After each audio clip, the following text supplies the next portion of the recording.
Boa tarde, pessoal. Então, sejam bem-vindos novamente aos seminários. Hoje nós temos uma pessoa da casa para dar uma palestra para a gente. Então, hoje nós temos a Soraya, colega de vocês, aluna de doutorado, que trabalha na SMAN com os animais silvestres, mas acho que ela vai contar mais para vocês sobre isso.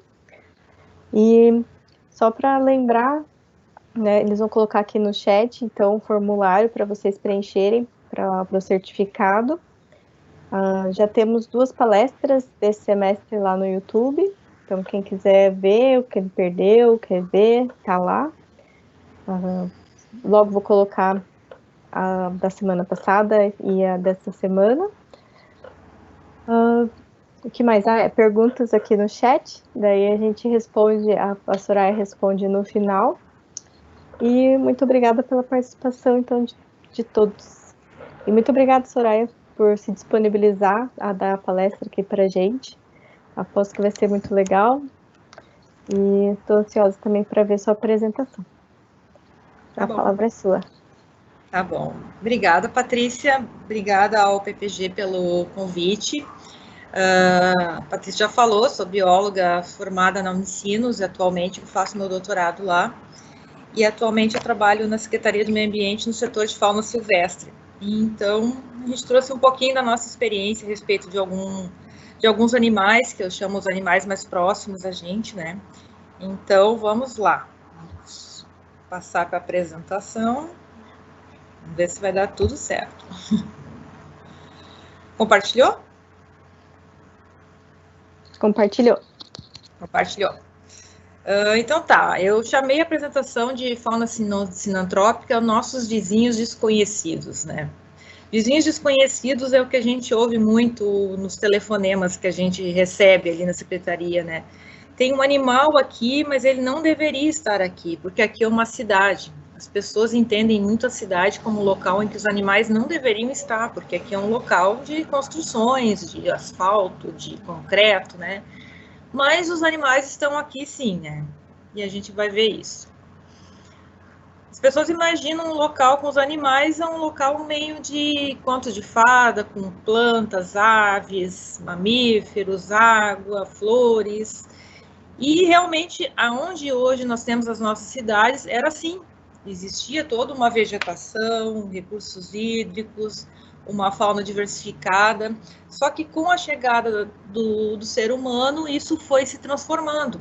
E hoje as nossas cidades são aglomerados de concreto, aonde alguma arborização é representada pela arborização urbana, pelos nossos parques, e no entorno da cidade, geralmente, nós temos umas zonas mais rurais, onde esses animais encontram mais abrigo, onde ainda restou alguma mancha florestal, alguma mancha de vegetação que esses animais conseguem viver. Mas as cidades também chamam a atenção desses animais no seu meio, não apenas no entorno aonde nós temos o ambiente rural. Por quê? Porque a cidade, ela também oferece abrigo. Estruturas humanas também são próprias para que os animais construam seus abrigos, como ninhos, como esses ninhos de caturrita aqui. As cidades também provêm alimento. Aqui não é um ambiente estéril, nós temos muito alimento que interessa a várias espécies de animais. E os predadores, a ausência de predadores, o que tinha na natureza, aqui na cidade, já é mais reduzido, esta luta pela sobrevivência. Só que todas essas questões que são um abrigo seguro, abundância de alimentos, muitas vezes, e ausência de predadores, também pode virar um problema dentro da cidade. No caso que eu me refiro é a proliferação de uma espécie apenas, que pode também causar problemas. A fauna sinantrópica, que a gente vai falar hoje, ela é descrita na Instrução Normativa 141 do IBAMA, de 2006, como as populações de animais silvestres, nativas ou exóticas, que utilizam recursos de áreas antrópicas, de forma transitória, esse deslocamento, como via de passagem ou local de descanso, ou permanente, utilizando como áreas de vida, que é o que eu falei anteriormente, que é a forma como que as espécies se aproximam das cidades. E também nessa mesma instrução normativa, nós temos a fauna sinantrópica nociva, que é um termo que eu não gosto, mas eu preciso falar nele, porque é assim que ele está escrito na instrução normativa. Que seria uma fauna sinantrópica que interage de forma negativa com a população humana, causando-lhes transtornos significativos de ordem econômica ou ambiental, ou que represente um risco à saúde pública. Geralmente isso acontece, como eu falei anteriormente, com abundância de alimento, abrigo, falta de predadores, acaba proliferando uma espécie apenas, e essa espécie ela pode causar problemas. Quando se fala em controle da fauna sinantrópica nociva, não se fala aqui em matar os animais, mas sim reduzir os atrativos que fazem com que esses animais fiquem em maior abundância nas cidades. Atrativos das cidades, que muitas vezes a gente acha que não tem atrativos para os animais. No caso de Porto Alegre, o plano de arborização urbana de Porto Alegre, ele visa o plantio de espécies nativas frutíferas. Então, na cidade, nós temos muitas espécies frutíferas nativas que são extremamente atrativas à fauna. A iluminação pública das cidades atrai muitos insetos. E esses insetos também são alimentos de vários organismos, como pássaros e morcegos e outros animais. As áreas de parques e praças nem se fala, né? Muitos animais utilizam essas áreas como abrigo e alimentação. A própria disposição errônea do nosso resíduo, especialmente resíduos orgânicos, eles causam um crescimento de animais como ratos, baratas, que também atraem uma outra fauna que se alimenta desses animais, né? E os nossos telhados são utilizados por vários animais como abrigo, e mais para frente eu vou explicar melhor um dos grandes habitantes do nosso telhado, que também nos causa bastante, como é que eu vou dizer, surpresa quando se encontram, né? Bom, atrativo, cidade, animais, pessoas que achavam que esses animais não poderiam estar aqui, começam os conflitos entre pessoas e fauna, né? Devido a essa proximidade.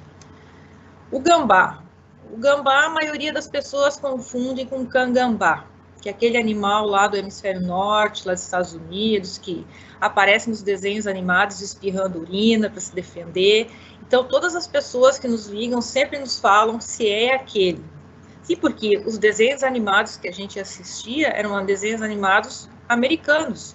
Os animais eram americanos, não existem até hoje, acredito, desenhos animados com os nossos animais. Então, esse é o conhecimento que se fez. Então, o nosso gambá é muito confundido com esse animal. E as pessoas logo querem se ver livre desse animal porque acham que ele vai fazer isso com elas, né? Caturrita.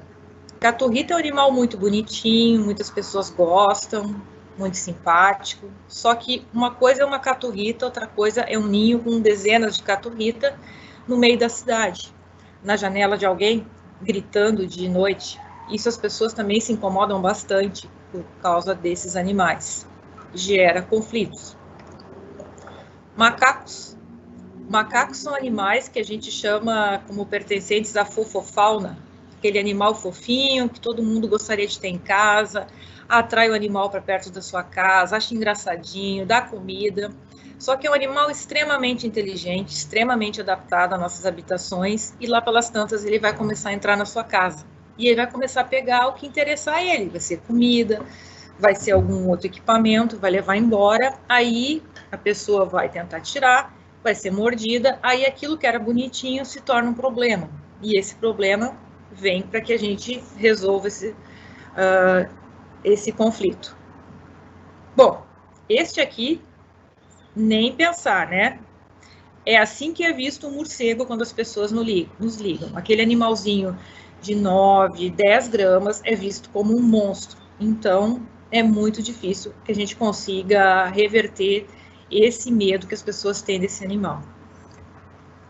Bom, começando alguns exemplos do nosso trabalho, nós temos os urubus como primeira espécie sinantrópica e que gera muitos conflitos. Primeiro, pelo não entendimento das pessoas de por que aquele animal está ali, né? O urubu, ele é um animal nativo e que ele geralmente faz ninhos em encostas, em morros, em encostas, em paredões. E na cidade ele escolheu os prédios altos, as floreiras, as coberturas, para fazer seu ninho também. Chega agora outubro, esse animal começa a sobrevoar alguns prédios, as pessoas já começam a ligar que esse animal está sobrevoando, aí nós já orientamos o que elas devem fazer, se elas tiverem alguma floreira aberta, ou algum local que a gente já sabe que ele possa fazer ninho, para que evite que o animal faça ninho nesse local, se a pessoa se sente incomodada com esse fato, né? Porque no momento que o animal faz o ninho, nós respeitamos a lei de crimes ambientais, nós não removemos o ninho até que o filhote esteja apto para voar. Nós mantemos o animal monitorando, a não ser em um caso específico que eu vou mostrar para vocês mais à frente. Então, o animal em outubro começa a se aproximar, faz seu ninho, bota o ovo, geralmente nasce 1 ou 2 filhotes e o animal começa a criar o seu filhote ali muito próximo às residências humanas. Esses casos aqui são casos de filhotes. O primeiro caso aqui, este caso aqui à esquerda, foi uma nidificação que foi feita em vão de prédio, onde foi possível manter o filhote no local, monitorado. As pessoas fecharam aqui a parte que dava para o prédio, para que não entrasse nem cheiro, nem parasitas, e o animal conseguiu chegar até a fase jovem e voar e se defender sozinho, né? Aqui é um caso em cima de um prédio também, naquelas caixas de inspeção de canos e tubulações, também 2 filhotes. O animal nidificou aqui, nasceram os 2 filhotes. Esse caso embaixo aqui é um caso de um apartamento abandonado. Aqui à esquerda estava o apartamento abandonado e o urubu fez um ninho aqui, nasceu o filhote dentro da churrasqueira. Não morava ninguém, né, no apartamento, ele estava vazio. Só que aqui no meio, os donos do cachorrinho começaram a ter muito medo porque o vizinho vinha e sentava na janela. E nesse caso aqui, era um animal estranho, né? O que estaria fazendo ali? Ficavam com medo do animal pegar os cachorros, né? Eles tinham medo que ele comesse os cachorros. Então, foi todo um convencimento para que ele continuasse ali até o animalzinho, o filhote, já ganhar a liberdade. Esse foi um caso que foi necessário a translocação do filhote. Esse foi um ninho que foi feito numa floreira. O filhote começou a se desenvolver, só que estava muito próximo à entrada de ar da residência. E aí o ambiente se tornou insalubre. Nós avaliamos a possibilidade de translocação do animalzinho. Nós tivemos a ajuda do Gleison, da FZB, que nos ajudou, nos auxiliou, nos orientou, na verdade, né, que nós nunca tínhamos feito isso. E nós conseguimos no prédio um local, que era o terraço do prédio, aqui em cima, que tinha condições ideais para que esse animal fosse levado. Ele foi levado até esse local. A estagiária monitorava o peso dele, né, para se saber se realmente ele estava sendo alimentado. Se ele perdesse peso muito rápido, é sinal que os pais não tinham encontrado ele ainda para terminar a criação. Mas logo se viu aqui que os pais encontraram ele, aqui embaixo, e continuaram a criação do filhote, e o filhote ganhou independência e voou. Foi resolvido o problema, mas nem todos os prédios têm essas condições de translocação. Às vezes tem muito sol, às vezes não tem um local ideal, então não é sempre que se consegue algum manejo desse sentido. Aqui é a segunda fase, né? Depois que o animal nasce, é jovenzinho, bebê, ele começa a ficar adolescente, ele começa a tentar aprender a voar. Geralmente, esses animais estão no topo do prédio, eles começam a cair muito em postos de luz. Esse aqui é um posto de luz que estava aberto, né? Aqui é um animal que caiu no 8º andar e ficou preso nesse salão de festa, aqui no telhado desse salão de festa. Para retirar, não precisou se fazer nada, apenas abrimos, alguns dias o animal saiu e foi embora, ele já estava apto a voar. Aqui embaixo são 2 exemplos de posto de luz também. O animal cai no posto de luz, não consegue voar, ele não tem como levantar voo num espaço tão pequeno e tão alto. Então, nós removemos e soltamos e ele consegue voar. Às vezes é possível recolocar no ninho, que é em cima, né? E aí ele segue a vida dele. Aqui no meio a gente tem um urubuzinho também, aprendendo a voar. E muitas vezes ele, para aprender a voar, ele bate um pouco de asa, ele dá uma sentada, ele fica um tempão parado e as pessoas acham que ele está doente, mas quando a gente chega lá, a gente já vê que ele tem esses penugezinhas amarelas na cabeça ainda, a gente já avisa, não, é um filhote aprendendo a voar, deixa ele tranquilamente que ele vai seguir seu rumo. Mas isso gera bastante apreensão nas pessoas também, eles acabam nos ligando muito a respeito disso. Geralmente isso ocorre em janeiro, final de dezembro, esse tipo de ocorrência. Os psitacídeos, né? Nós temos a caturrita e o Amazônia estiva, né? O papagaio verdadeiro, ele é visto no final da tarde, no início da manhã, em bandos aqui em Porto Alegre, e ele é oriundo do escape de tráfico de animais e cativeiro, porque ele não é nativo, mas é uma ave bem agressiva. Eles chegam, estão comendo estão se alimentando os nativos, ele acaba com a festa do pessoal ali e toma conta do local, literalmente, né? E a caturrita prosperou muito nas cidades, é um pássaro em franca expansão aqui também na cidade, e também causa alguns probleminhas, além da gritaria, que as pessoas nos reclamam muito. Elas conseguem fazer ninho em árvores, né? Essas árvores são às vezes próximo à rede elétrica, próximo a casas, e muitas vezes em épocas de temporal esses ninhos acabam caindo, né?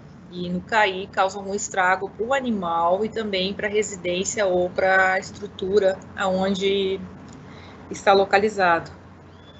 Outro local que as caturritas gostam muito são as antenas de telefonia, essas antenas de celular. Esse trabalho a gente começou há uns 5, 6 anos atrás e nós levantamos as torres de telefonia de Porto Alegre que teriam problema com um ninho de caturrita. Chegou a um número de 30% das torres tinham algum problema com o ninho de caturrita.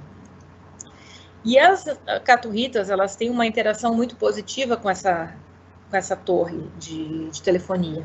É um local alto, então elas têm uma boa visão, está longe de predadores, diferente de uma árvore, onde uma cobra arborícola pode subir e predar os filhotes, ali ela não tem esse problema, né? E ela tem uma arborização urbana farta, que é rica em alimento e material para construção de ninhos. A interação negativa para ela seriam as eletrocuções, que podem acontecer, porque a caturrita ela é como um alicate, ela vai cortando os fios, ela corta todos os fiozinhos ali. Incêndios e colisões, que podem ocorrer também. Bom, para o sistema, já dá para ver, né? É alto prejuízo, porque as torres, elas ficam, dependendo do tamanho desse ninho, inoperantes. Tem várias torres em Porto Alegre inoperantes, questões de caturrita. Elas causam esse danos à fiação, ocorrem muitas quedas de energia também nessas torres. A manutenção, ela fica super difícil, às vezes não se consegue subir nessas torres mais para fazer essa manutenção, por questões também de segurança dos técnicos, porque o ninho da caturrita é um ninho extremamente contaminado com bactérias e fungos, então a manipulação desse material, ela não é nem um pouco aconselhável para pessoas sem os EPIs corretos. Baseado nisso, nessa problemática, tinha que ser resolvido esse problema, as pessoas nos ligavam, querendo remover os ninhos para fazer manutenção das torres, e o nosso setor ele não tinha muita resposta para dar a respeito de quando e como fazer. Foi que a gente, então, chamou o IBAMA e resolvemos fazer uma reunião com todas as operadoras de celular que trabalhavam em Porto Alegre, e as próprias operadoras contrataram um estudo de 1 ano, que definiu a época propícia para que se pudessem fazer essas remoções desses ninhos e que não levasse à perda de filhotes e ovos no período reprodutivo, né? O ninho de caturrita, ele é um ninho dito ninho vivo, né? Porque a caturrita utiliza ele para abrigo e reprodução. Mas, mesmo sendo um ninho vivo, a gente sabe que ninhos são protegidos pela lei de crimes ambientais, a gente conseguiu uma brecha onde esse ninho não estaria sendo usado para atividades reprodutivas, para conseguir se fazer essa remoção. A época geralmente é outono, inverno, agora é uma época que já não se faz mais, já não se libera mais essa remoção. E junto com essa remoção é solicitado também que a pessoa faça alguma estrutura nessa torre para que o ninho não volte a ser feito no local, porque senão você vai estar sempre retirando e não adianta, né? Só que esses animais são muito habilidosos, já se colocou alguns anteparos e mesmo assim a gente está notando que eles estão conseguindo fazer o ninho novamente, né? Outro cuidado muito importante para quem for trabalhar com ninhos de caturrita é a questão do EPI. O resíduo é um resíduo contaminado, né? Ele deve ser removido em saco branco leitoso e destinado a aterros de resíduo contaminado. Na época que nós fizemos esse piloto, também foi feito um trabalho de educação ambiental, com folders, conversamos com a comunidade, a empresa contratada fez todo esse trabalho. Então, foi alguma coisa assim que muitas pessoas do Brasil todo nos ligam para saber como foi feito, né? Porque as pessoas, todas as cidades têm esse problema e não sabem quando mexer, que não prejudique os animais, né? É bom saber que isso é tudo feito com o biólogo, né, responsável, e no momento que o biólogo vê que existe qualquer processo de reprodução dentro, para o trabalho, né, não se pode seguir o trabalho. É feito tudo certinho, com laudos e RT e acompanhamento. Mamíferos. Aqui em Porto Alegre a gente tem principalmente esses mamíferos, o mão-pelada e o graxaim, eles estão mais na zona rural. E na zona urbana mesmo, a gente tem bastante gambá. O gambá é o campeão de ocorrências durante primavera e verão. As preás são muito vistas em parques e praças, especialmente no dilúvio, é possível ver elas pastando. No Parque Germânia, junto à área de preservação, se vocês forem lá, vão ver no cantinho, assim, elas. E o ouriço, que aparentemente parece ser um animal de florestas fechadas, ele está muito bem adaptado à cidade. Cansamos de fazer resgate de ouriços aqui na cidade, na área urbana, próxima à rodoviária, locais assim que vocês nem imaginam que possa ter um animal desse, que é um animal tão silvestre, né? Gambás. Bom, o gambá, ele tem a vantagem da onivoria, né? Então, ele tem muito alimento na cidade. São restos de comida, ele revira muito lixeiras atrás de comida, frutos, pequenos animais, então ele é super adaptado. Ele é arborícola, ele se desloca muito pelas árvores, pelos telhados e pelos muros, então ele consegue ter uma locomoção muito boa dentro de um ambiente urbanizado. E ele gosta muito de habitar os telhados, que é quando se dá a maior parte dos conflitos que as pessoas querem retirar o animal lá de cima, né? E isso é um trabalho que a gente não faz, a gente não tem autorização para trabalhar em altura, então nos telhados a gente não trabalha na remoção de animais. A gente apenas faz o salvamento desses animais no caso de adentramentos, animais feridos, aí o setor age. Aqui à esquerda vocês podem ver, é um gambá que se alojou no motor de uma geladeira, ficou ali durante o dia quietinho, teve que ser removido. E aqui à direita também uma mamãe gambá cheia de filhotinhos que nós encontramos num depósito de automóveis na Zona Norte. O depósito era pouco usado, os carros ficavam lá fechados há muito tempo. Um dia foram abrir e estava ela lá, né? Assim, então se encontra muito. E os resgates são dos mais variados tipos, assim. Esse aqui foi emblemático, que foi um gambá que amanheceu pendurado num fio da cerca elétrica. Felizmente a cerca elétrica estava desligada, ele não teve nenhum corte nas patinhas, foi possível retirar ele foi retirado, avaliado pela veterinária e logo foi solto numa área verde próxima. Bom, o gambá também, ele tem uma demanda muito alta na questão dos filhotes. As pessoas geralmente, quando é uma agressão de pessoas, as pessoas matam os pais, matam as mães, e quando vão ver, tem os filhotinhos. Como o gambá é um marsupial, eles não veem que tem na bolsa aqueles filhotinhos. Aí depois que matam os animais, eles veem aquilo e se compadecem. Nesse momento eles nos chamam e dizem que acharam aquele animal, assim, que tinha sido morto. E aí a gente vai lá e resgata os filhotes. Esses aqui até já estão grandinhos, já estão quase em ponto de soltura, mas vem os ratinhos recém-nascidos. E outras vezes os cachorros também. O gambá ele é muito morto por cachorros também. Então a gente acaba tendo que recolher. para ter uma ideia assim, de uma média, chega a ter 100 animais por mês recolhidos desses filhotinhos, assim, de tanto que são aqui na cidade. Então, muito, muito filhote. Eles aí vão para a clínica, onde nós temos uma parceria com a ONG Voluntários da Fauna, e eles terminam de fazer a criação dos animais. Assim que eles estão em ponto de soltura, a gente faz a recolocação deles na natureza. No ano passado, nós tivemos a surpresa de receber lá na ONG esse gambazinho. Vocês podem ver a diferença dele para aqueles da caixinha, né? A cor dele, né? Ele é um animal que ele tem uma alteração na melanina, né? Ele desenvolveu uma alteração chamada hipomelanismo, aonde a predominância é da feomelanina, que deixa os animais amarelos.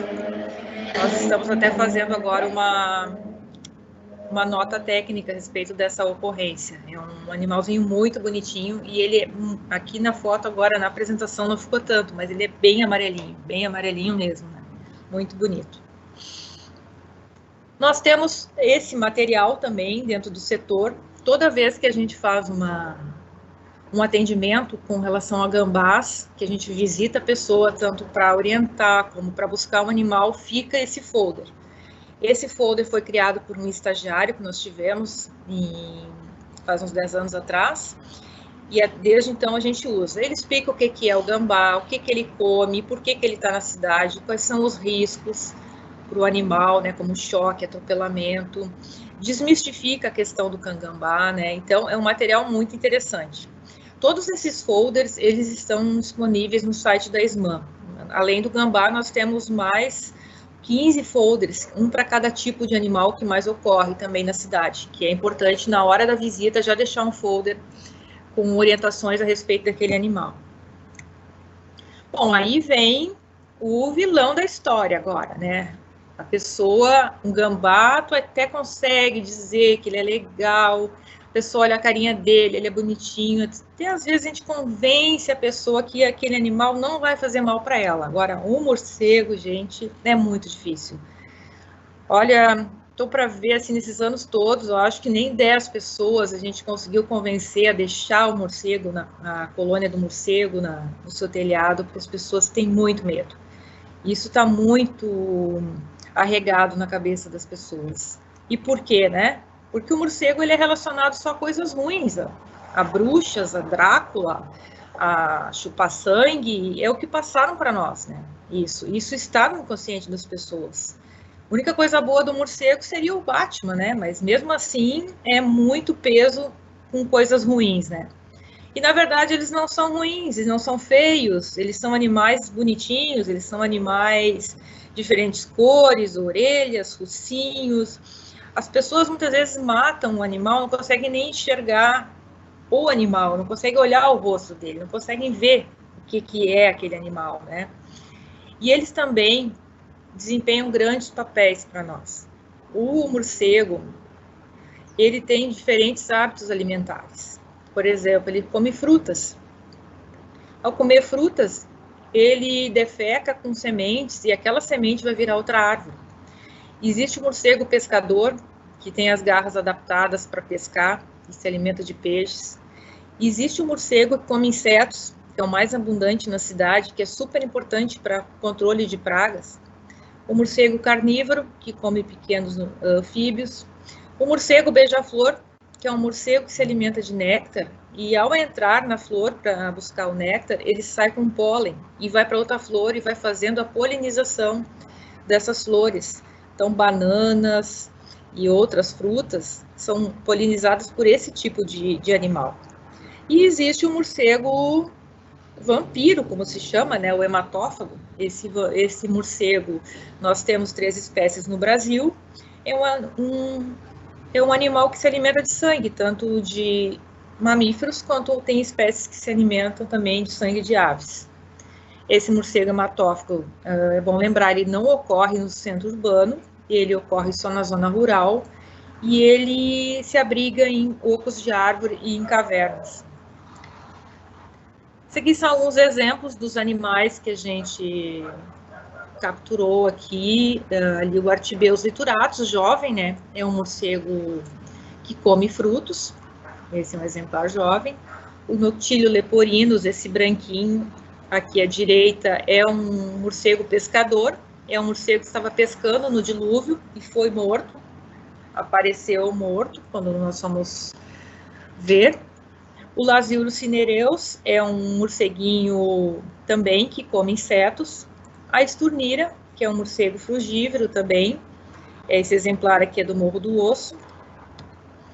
O molossus, que é um dos morceguinhos que habitam os telhados também e se alimenta de insetos. O Glossóphora solicina, esse aqui, o morcego beija-flor. Essa foto é uma foto que a minha estagiária fez semana passada.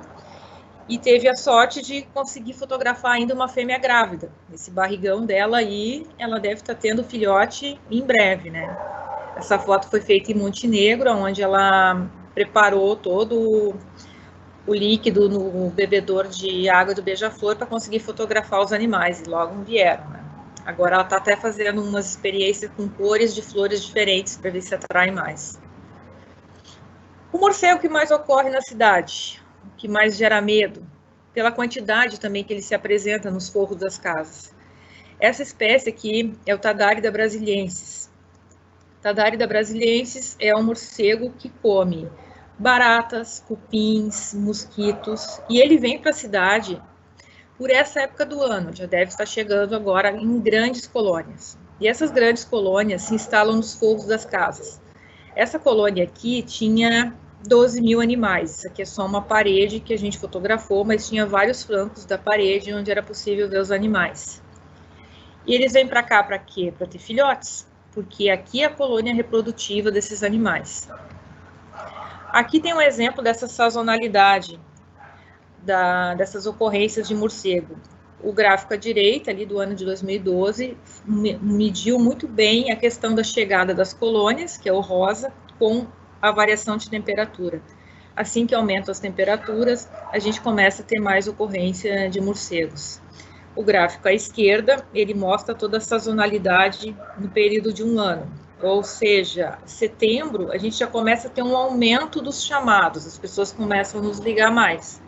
Isso significa que as colônias começaram a chegar, elas começam a ficar perceptíveis. Novembro e dezembro, quando nascem os filhotes, a coisa calma um pouco. Janeiro e fevereiro, a gente já começa também a ter mais chamados. Por quê? Porque nessa época do ano, os filhotes começam a aprender a voar. E o aprender a voar, muitas vezes, eles erram a entrada da colônia e acabam entrando em alguma casa. Aí começam as pessoas a ligarem apavoradas que está tendo aquele movimento, né? Ali maio, junho e julho, cai muito o número de ocorrências com morcego, mas elas ainda existem.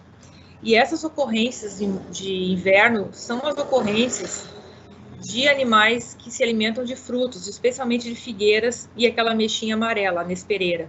E as pessoas acabam se incomodando porque eles começam a voar muito no entorno dessas árvores e defecam nas paredes e acabam nos ligando por causa disso, né? Com relação à sazonalidade, né? Essa aqui foi a colônia do ano retrasado, né? Que tinha 10 mil animais. Essa parte cinza aí são morcegos.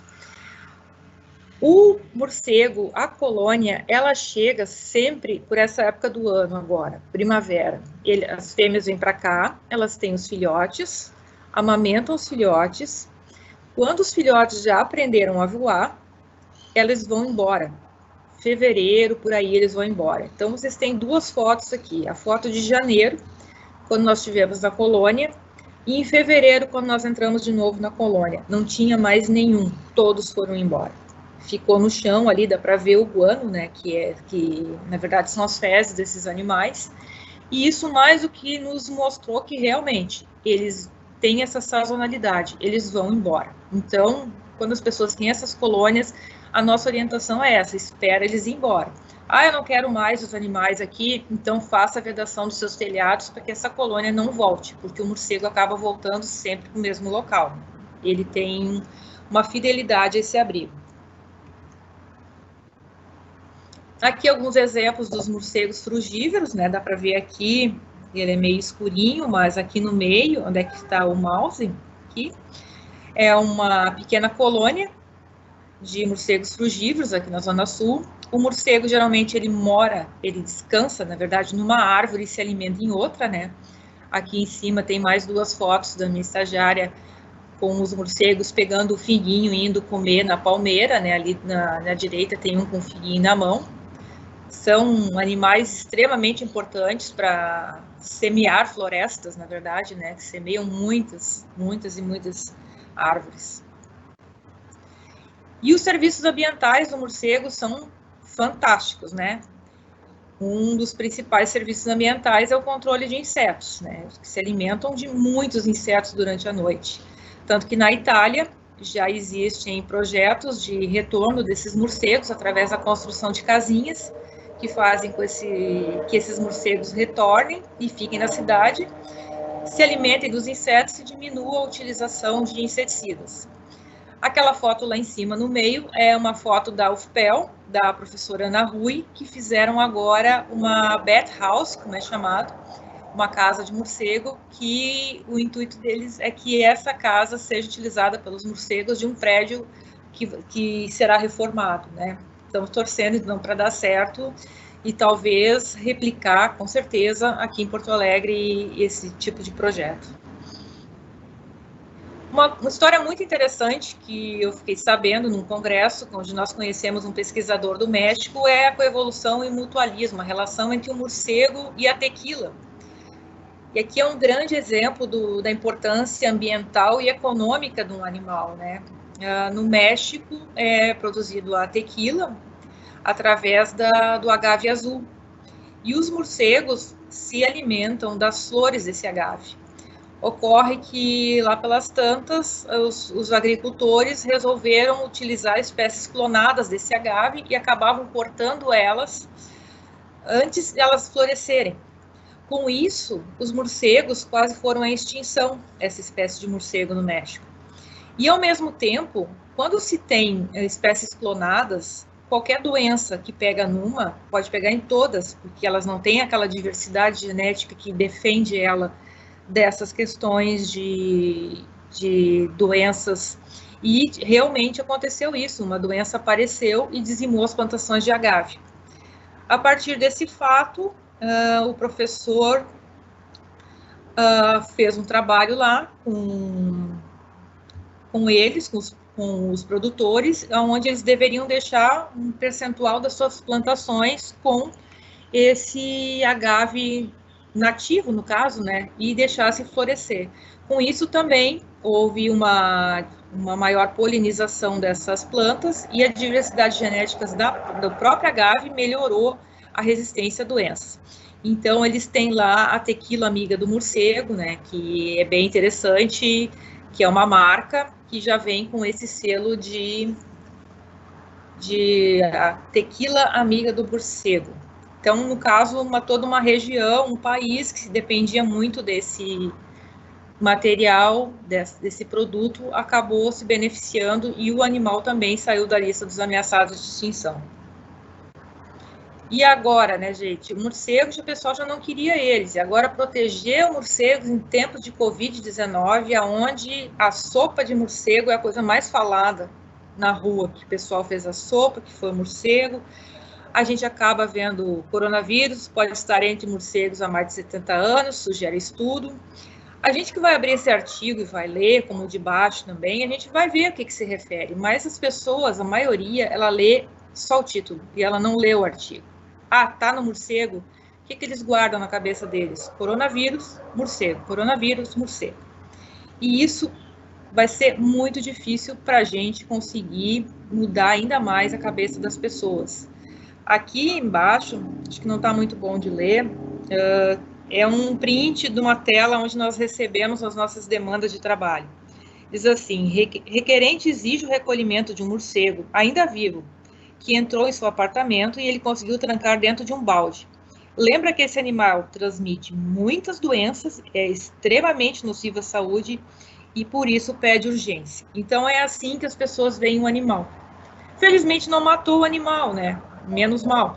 Mas assim, ó, é muito difícil mudar a cabeça das pessoas com relação à fauna quando o assunto envolve doença, o medo. Acontece isso.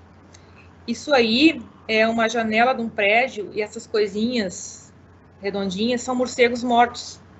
Grandes envenenamentos. As pessoas contratam empresas e fazem uma limpa. Eles tratam um morcego, que é um mamífero, como se um morcego fosse um inseto. E matam com venenos poderosíssimos, né? Esses são os novos tempos.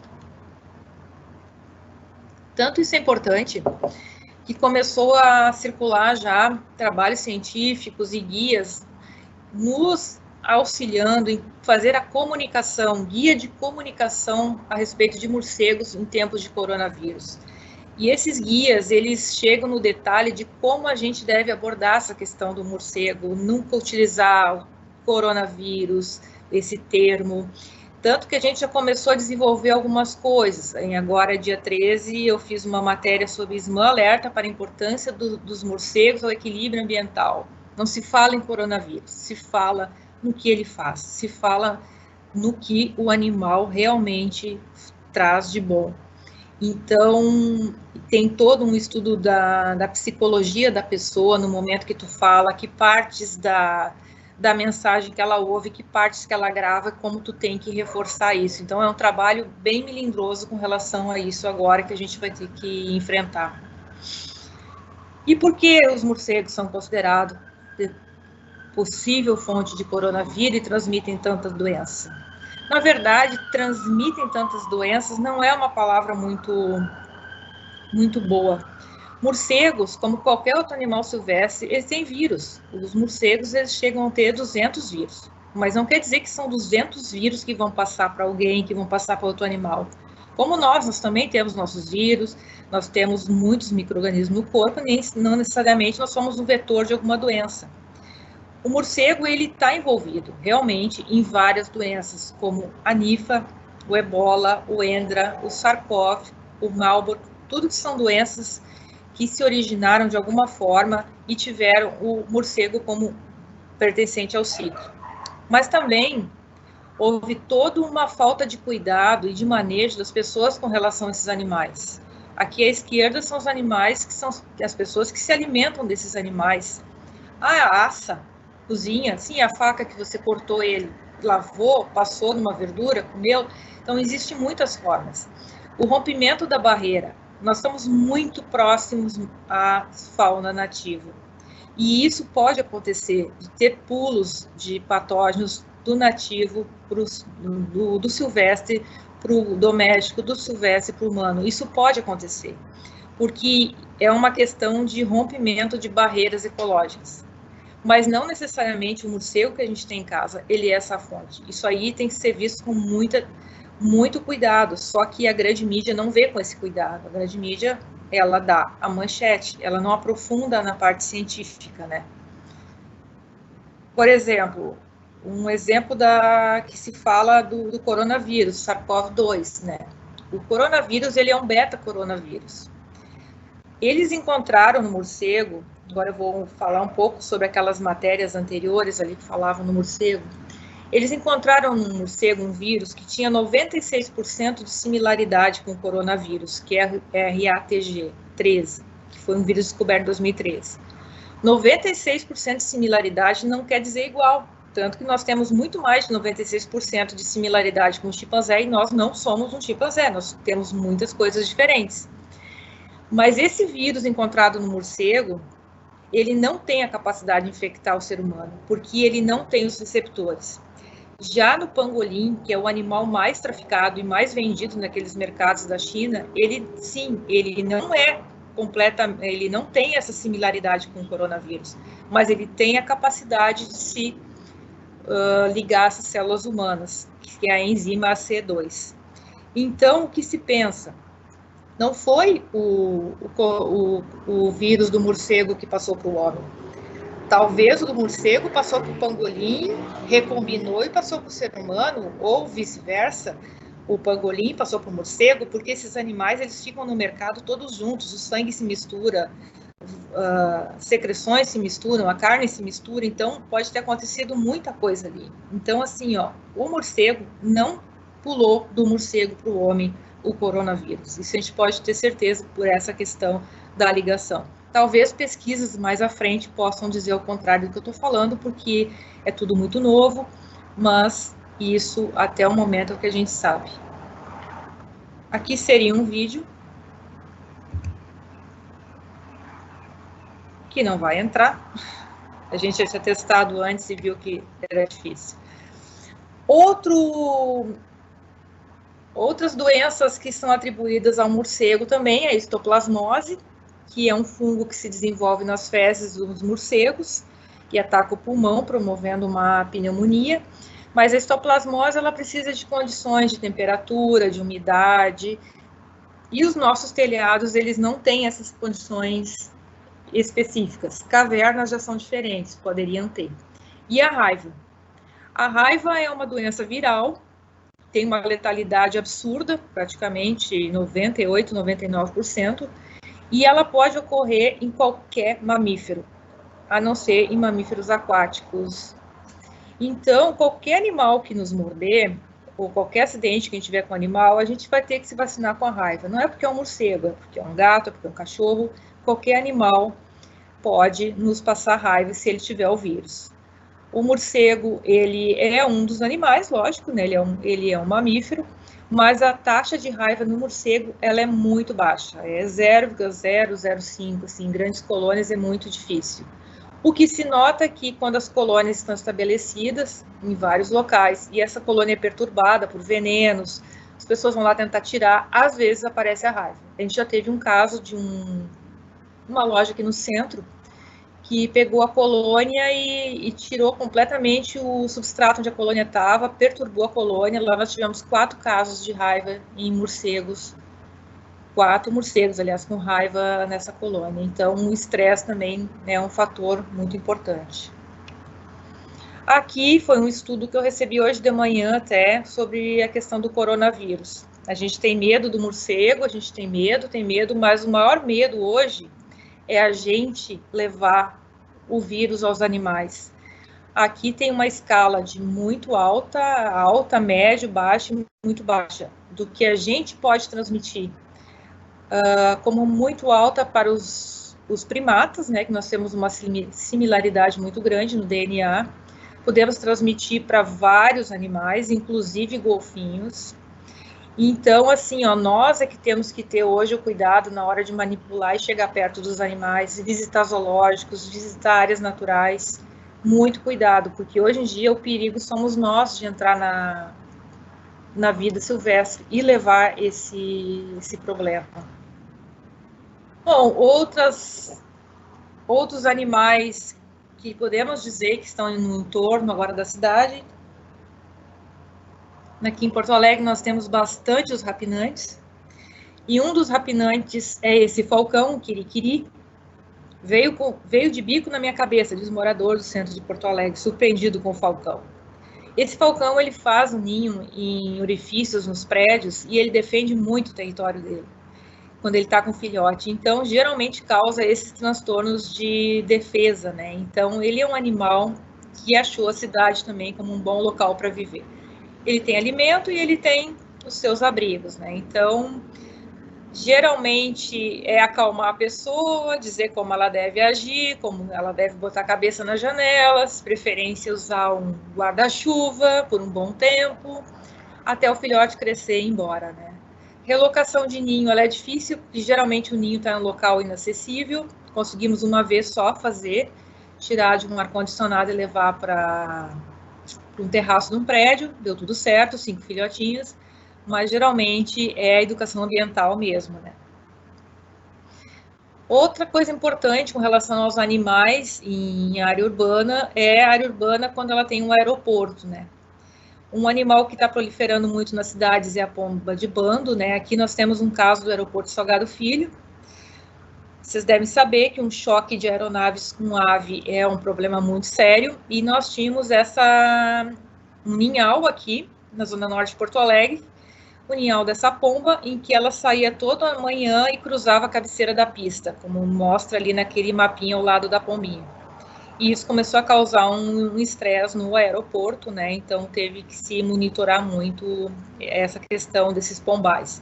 Então, numa área urbana, a gente também tem que ter esse cuidado quando há acúmulo de animais ou de ninhais, dormitórios, área de alimentação de aves que estão se achegando na cidade e se ambientando melhor.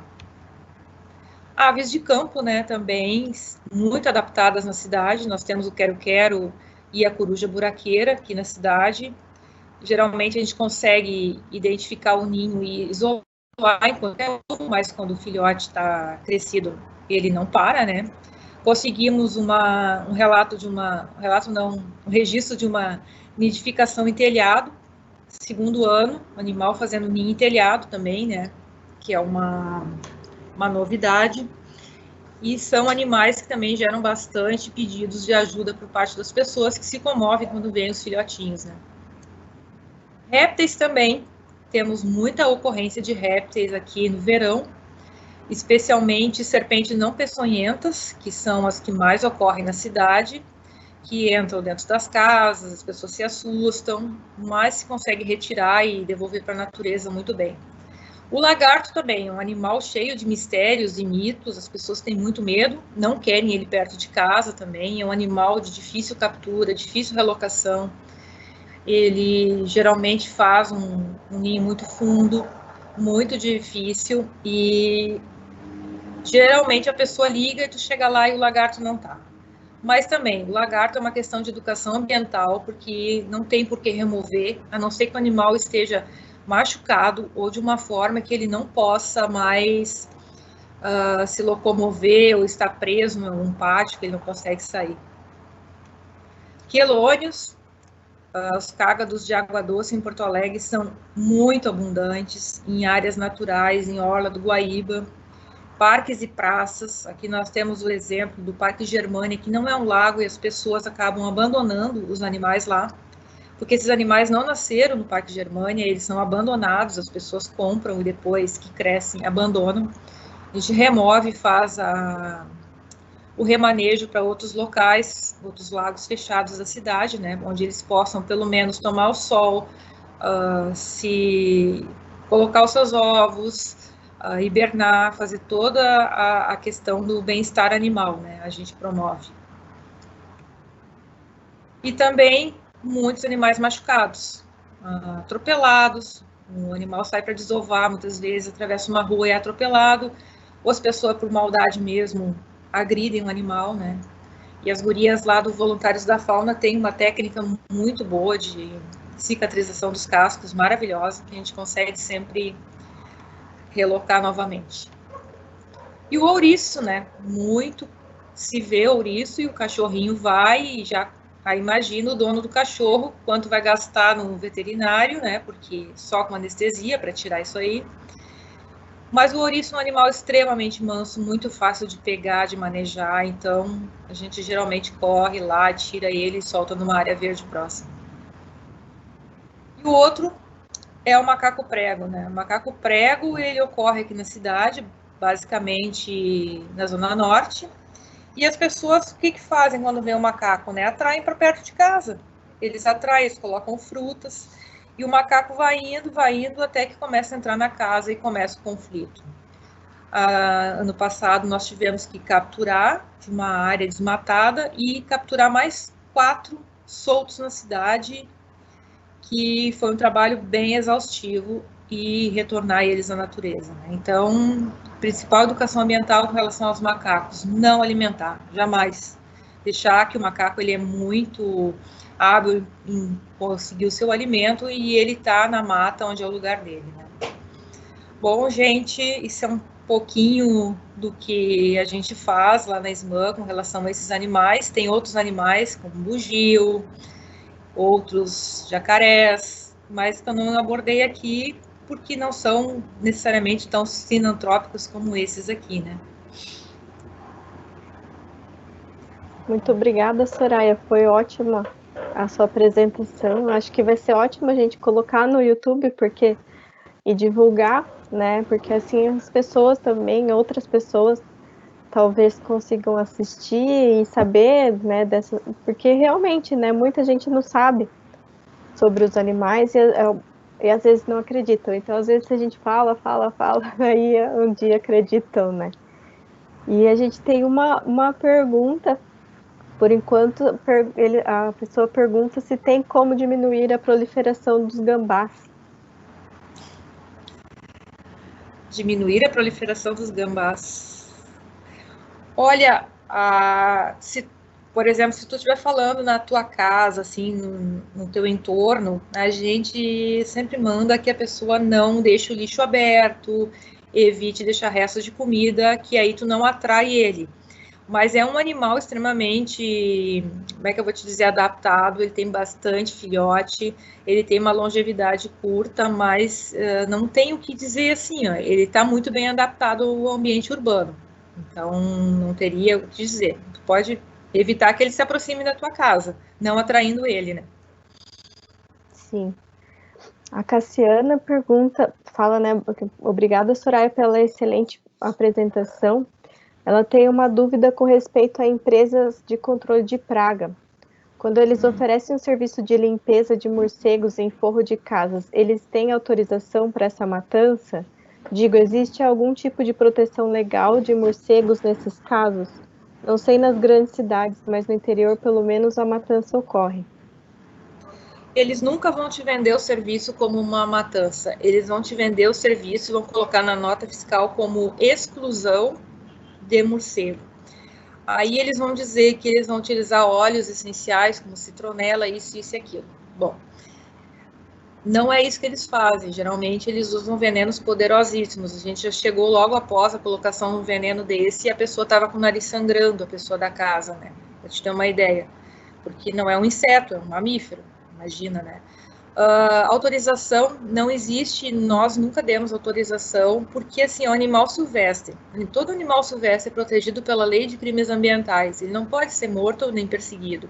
Animal silvestre, como o morcego, em lactação, criando filhote, mais ainda, né? Então, assim, é completamente proibido. Mas a gente sabe que eles fazem. O problema é tu conseguir dar o flagrante e abrir o processo de crime ambiental, porque eles fazem muito essa questão de colocar na nota e vender um serviço como exclusão. Quando as pessoas nos ligam, a gente fala. Até foi muito legal que essa colônia de 10 mil animais, assim, foi bem interessante, que foi uma empresa dessas que foi chamada para tirar os morcegos. Aí a pessoa chegou lá e viu que tinha muitos. A pessoa foi muito consciente. A pessoa nos ligou e disse assim, olha, eu estive lá e tem muitos animais. Ela passou para nós e a gente foi lá e conseguiu. Quer dizer, eles não fizeram o trabalho. Isso foi muito legal, foi uma empresa. Aí tu vê que existem empresas e empresas, né? Eles viram que realmente não era um caso de fazer. Ah, legal. A Josiane tá falando que adorou, parabéns. Eu tenho Obrigada. uma pergunta. Você falou bastante dos mamíferos, né, das aves. E no caso de insetos, porque como eu trabalho com abelha, as pessoas vivem me perguntando quem eu chamo para retirar a abelha, né? Ah, ligo para o bombeiro. E eu sei que tem apicultor que faz isso, né? Daí eu recomendo, liga para um apicultor. Mas tem alguma coisa em relação... Eles te ligam muito em relação à abelha, vespa, formiga? Ligam muito com relação à abelha. Mas assim, a gente não trabalha com a remoção de abelhas. Para remoção de abelhas, tu precisa ter equipamento, tu precisa ter um veículo à disposição, um treinamento, e a gente não tem condições de fazer, né? Então, a gente tem uma lista de apicultores também. Então, quando a pessoa nos liga, a gente oferece, olha, nós temos uma lista de pessoas interessadas em retirar o enxame, né?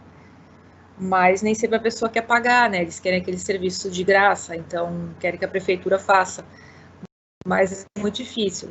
A gente faz só esse. Não retira, não. Sim. Eu até fico pensando, né, porque a apis mellifera, que é o que faz enxame, assim, que as pessoas se incomodam, né, não sei, as vespas que Sim. são daqui mesmo, a apis é exótica, né, então nem entra, eu acho, na legislação ambiental.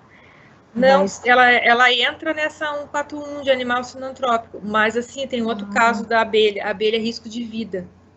Então, assim, um risco de vida, geralmente, ele não é bem uma questão ambiental, ele é mais saúde e defesa civil. Porque no momento, assim, nós somos lá 2 técnicas, eu e uma veterinária e 2 estagiárias. Nos ligar e dizer assim, ó, tem um enxame de abelha atacando uma escola, e a gente não conseguir dar aquele atendimento na hora e morrer alguém, então é risco de vida. Então tem que ser alguém que tenha o trabalho e possa correr e resolver essa emergência, né? E a gente não tem essa condição de fazer, né? Nem treinamento, nem nada para isso. É bem delicado. Bom saber. A gente tem uma outra pessoa aqui, né? Poxa, muito bacana a apresentação. Obrigado por desmistificar várias coisas relacionadas aos animais sinantrópicos. Minha questão é relacionada... eu achei ótimo também.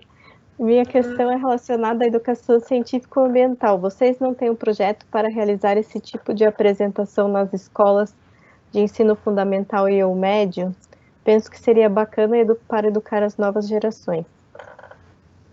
Muito, muito importante. A gente não faz isso porque não tem condições, né? Como eu te falei, a equipe é muito reduzida. Mas a SMAN tem o setor de educação ambiental e agora, recentemente, ano passado, nós auxiliamos na elaboração de palestras básicas. Então, eles têm no hall deles lá palestras básicas. Então, se você pedir uma palestra, eu quero uma palestra na minha escola sobre animais, eles já têm pronta lá a palestrinha e vão lá e fazem. Mas a gente já fez algumas palestras, assim, já chegou a fazer apresentações, mas não é uma rotina, né, para nós.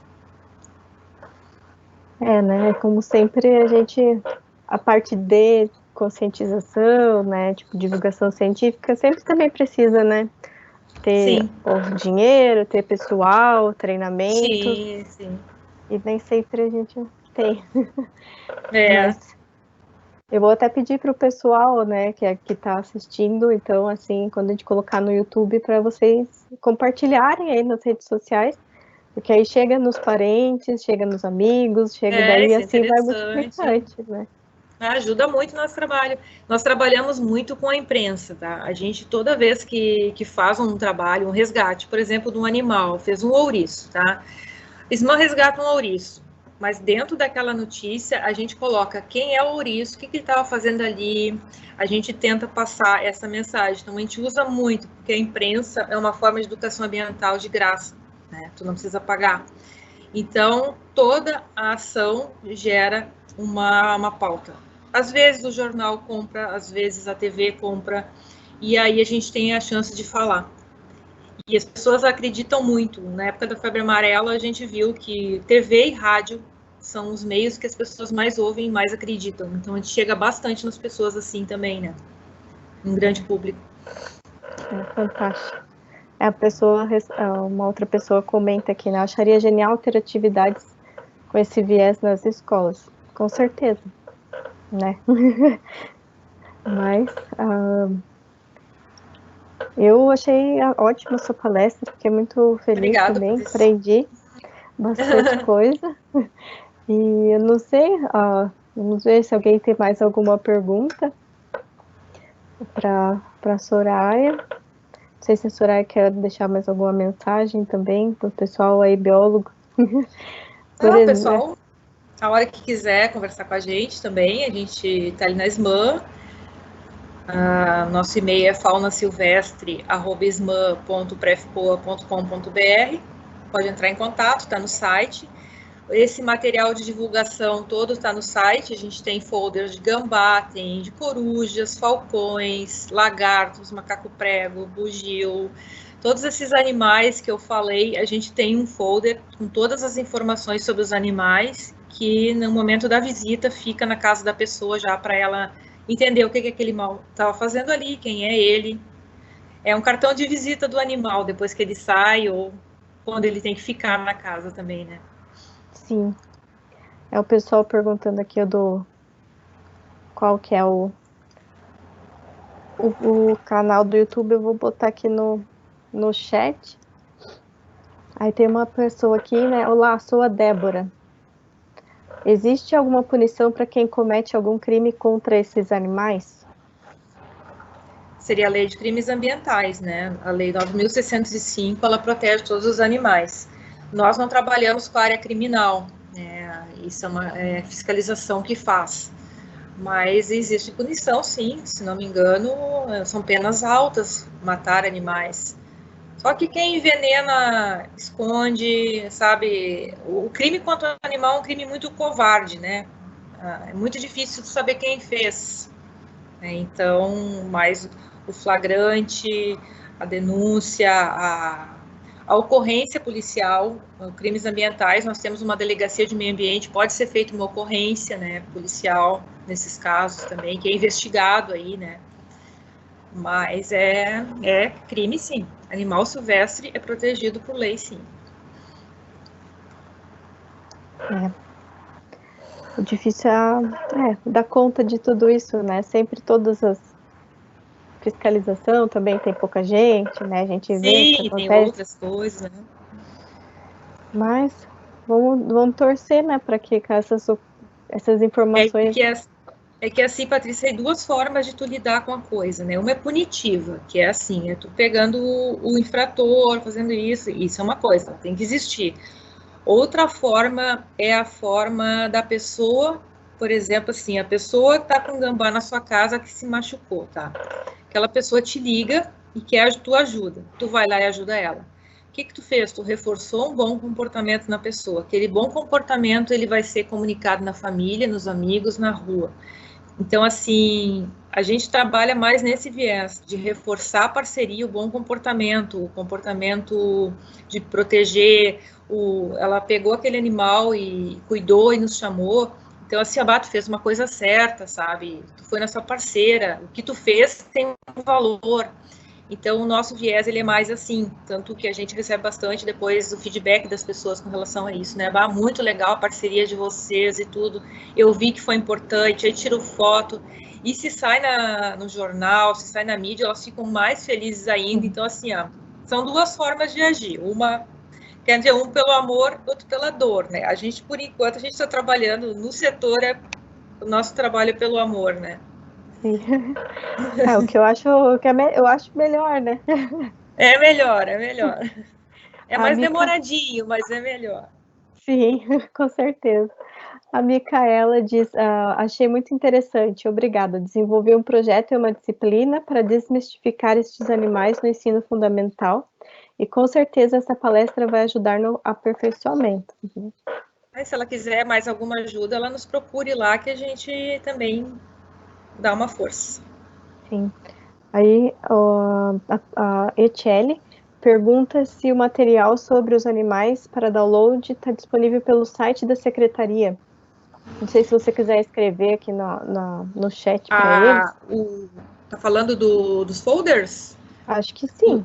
Os folders, sim, os folders, inclusive, você, por exemplo, se tu for de uma outra prefeitura e tu quiser pegar ele, reproduzir ele com o logo da tua prefeitura, ele é liberado. A gente já fez isso para divulgar o máximo possível. Então, ele está ali para isso. Tá. Teria que dar uma olhada no site da prefeitura. O site da prefeitura mudou, não saberia bem te dizer qual é o link que tá, mas ele tá no site. Tá no site, sim, estão todos ali, em PDF. E aí a pessoa pode fazer. Sim. Aí outra pessoa pergunta como lidar quando a pessoa liga avisando que já matou o animal e precisa que alguém retire. Eles não ligam? Não, eles não dizem isso. Não, eles não dizem. Eles não são, eles são espertos. Não. Eles ligam para dizer que vão matar. Que se a gente não for lá, eles vão matar. Mas quem diz isso não vai matar, né? Mas se vocês não vierem aqui, nós vamos matar. Isso eles dizem. Bastante. Mas a pessoa que está te ligando já para te pedir ajuda, ela não vai matar, né? A gente já sabe disso, né? Então, se a gente consegue ir fazer, né? Que às vezes é impossível, né? Às vezes está num lugar inacessível, não se consegue. Mas nunca ligaram dizendo que mataram. Ainda bem. A outra pessoa diz, ótima fala, fora da área metropolitana, vocês conhecem outros grupos que fazem isso? De trabalhos? Fora da área metropolitana? Trabalhos, o que ela quer? Será, o que seria resgates? Então, eu acho que deve ser a mesma coisa que a SMAN, mas eu não...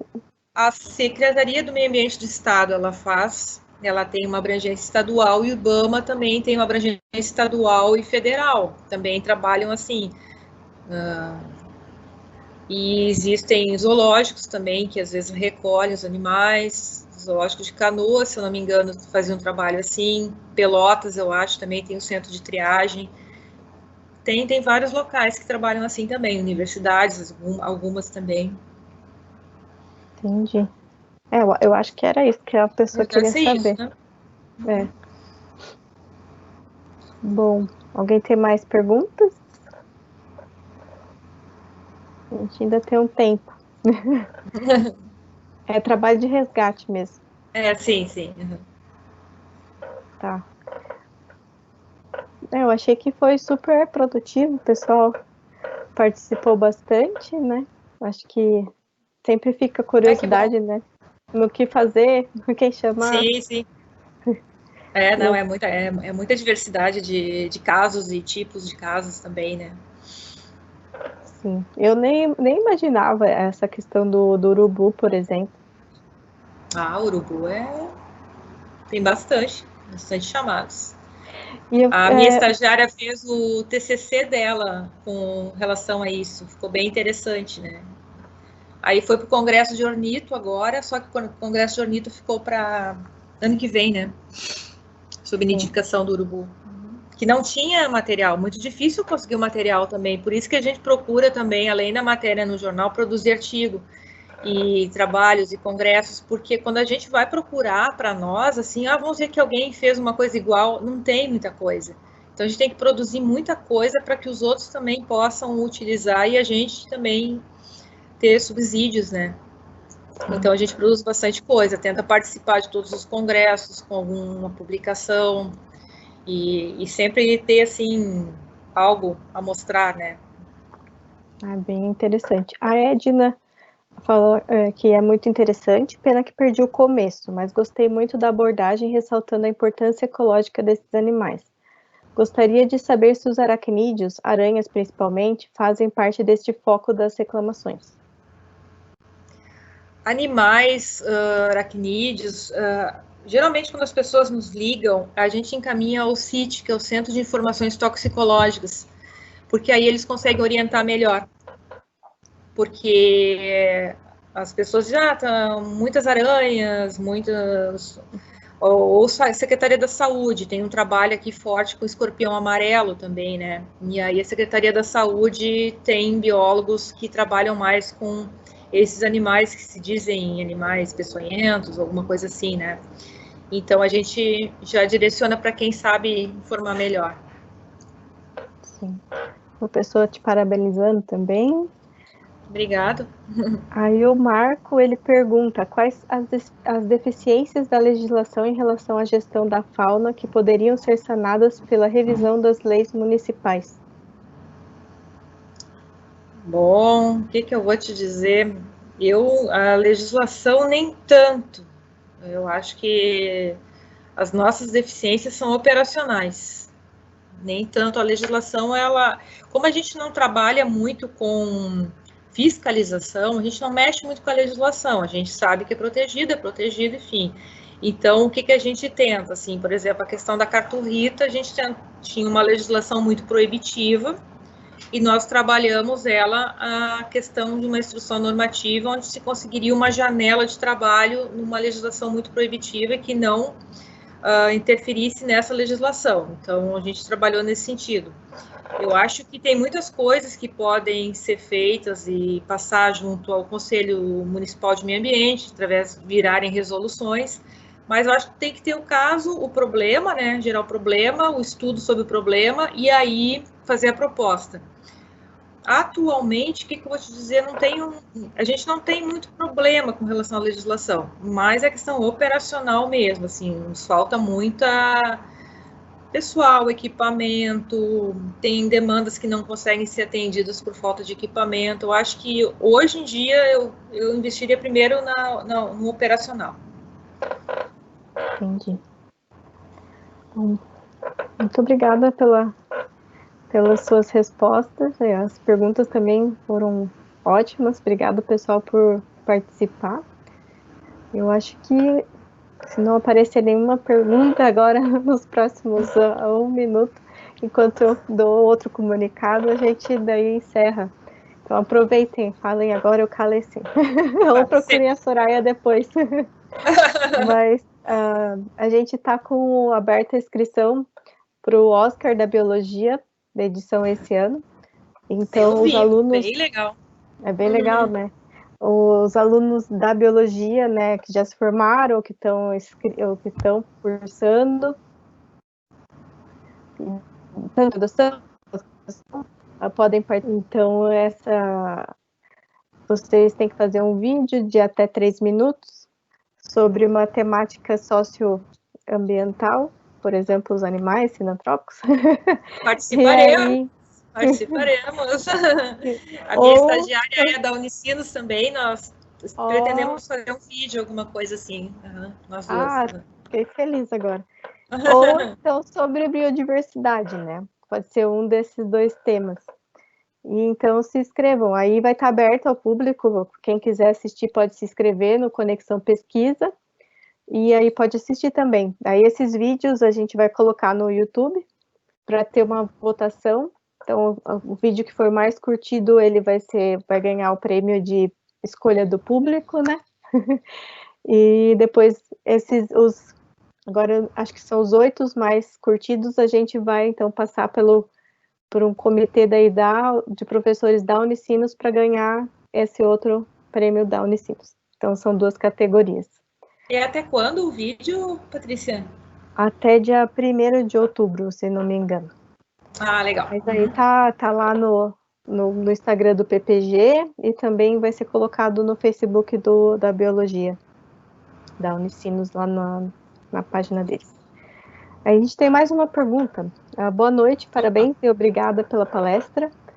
Qual animal poderia ser citado como o que mais aparece nas ocorrências de resgate ou auxílio em Porto Alegre? Gambá. Sem dúvida. Gambá. Gambá, com certeza. Seguido de pássaros. Pássaros no geral. Muitos rapinantes também. Muitos rapinantes. Pois é. Bom, gente, então acho que era isso. Vou agradecer mais uma vez a Soraya pela participação, foi ótimo. Eu que agradeço, obrigada. Obrigada ao público também. Então, aguardo vocês semana que vem. Semana que vem a gente vai ter uma palestra sobre evolução de abelhas e flores que fornecem óleos florais. Então, também acho que vai ser bem interessante. Então, gente, até mais. Não sei. Legal. Até mais. Boa noite para todos e boa semana. Boa noite. Tchau. Tchau.